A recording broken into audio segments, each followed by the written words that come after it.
For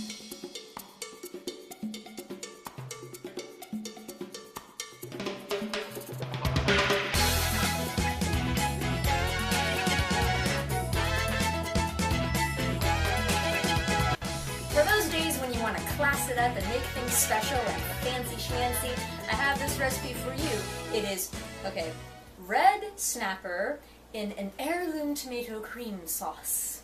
And it sounds fancy, it's actually really simple to make. The whole process, start to finish, takes 10 minutes or less. So we have this beautiful heirloom tomato. This is a Hawaiian pineapple heirloom tomato. I think I said that correctly. I got this at my local farmer's market. Break down this tomato. I slice it in half first.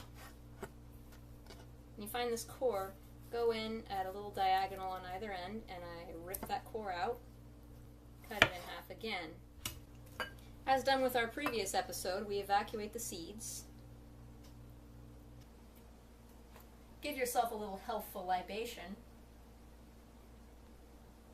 That was swell. So you have these bits of tomato that are all pulverized looking. Cut them up even more. Just very coarsely, it really doesn't matter. I'm going to put these pieces in a blender and puree them before they even hit the pan.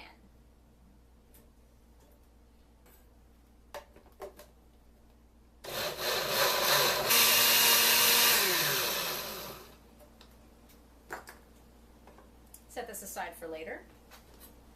Pulverize 1 clove of garlic, as I showed you in our Mexican lasagna episode.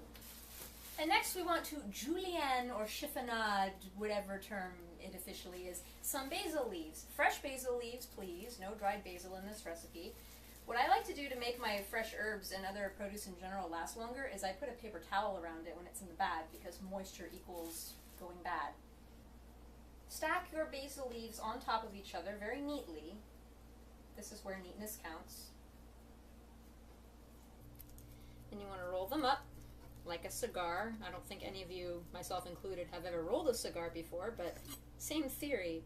And then you want to slice, just, and again, no chopping down with your knife. You want to slice, go slowly if you have to make some very thin little slivers of basil.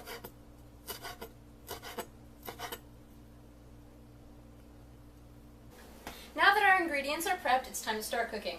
I have medium-large skillet, and I've put about a tablespoon of oil in here. You want to have a lot of oil so that your snapper won't stick. Sticking fish is awful. I'm going to set the burner on medium-high-ish. It depends on what your oven is like. We do want a little bit of browning on this fish, but not too much. This is a delicate French-ish dish. Get yourself one of these handy. So the fish. I have laid these nice flat pieces out on a paper towel, and I put another paper on top of it. Dryness equals flavor and browning and good things. Wetness equals steamed fish, which is okay too, but not what we want for this dish. I'm going to lightly salt the fish with some really good sea salt. And we also want to wake it up just a tiny bit with some cayenne pepper. Go very sparingly with this.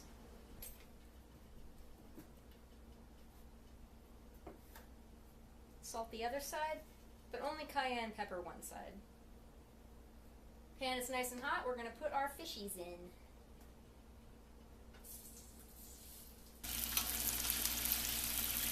You want to saute these maybe 2-ish minutes per side. Fish is very delicate and it cooks quickly, and overcooked fish is gross and rubbery. So don't overcook your fish. Literally watch it cook.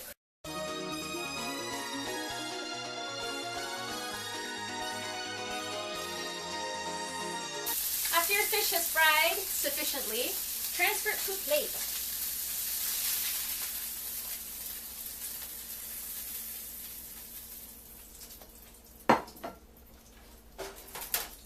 Now this extra oil, we actually don't want this for the rest of this application, so I'm going to throw it in the garbage.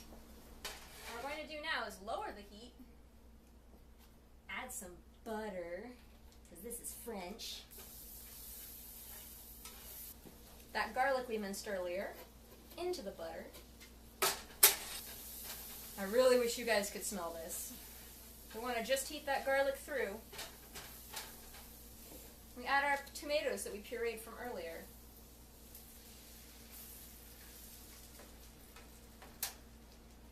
turn the heat back up. We need to reduce this sauce. At this point, I'm going to add some more of this really high quality sea salt, a little dash of sugar, not as much as I put into the other tomato sauce that I made for the pasta. As I said, this heirloom is less acidic. Now for a special ingredient, saffron. This is very expensive, but if you can get your hands on it, about 3 sprigs will really perk up this sauce.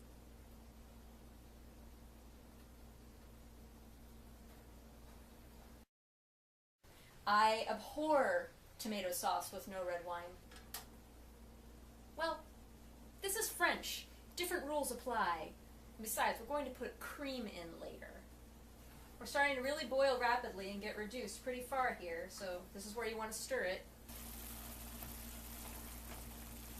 So once the sauce reaches the consistency of applesauce, it's time to turn down the heat. We're going to add a very French ingredient, cream.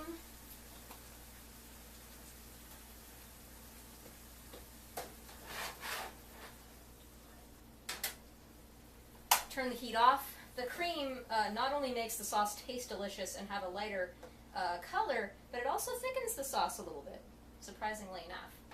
We're going to plate this now. That's what professionals do when they make the food look good. And put your sauce on the bottom of it.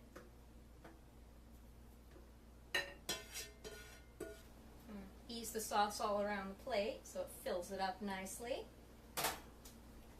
Get those fishies that we cooked earlier. That chiffonade of basil on the top. Behold! You forgot to say behold! Now I wanted to see if I could bring a little class to my cousin Marge, who's from Texas, in a trailer park. I flew her out this morning so she could try this dish. Let's see what she thinks. Alright, yep, well this is catfish, snapper, in tomato sauce. I guess I'll just taste it. Hey, everybody! Shut up! Kids, let's take a bite.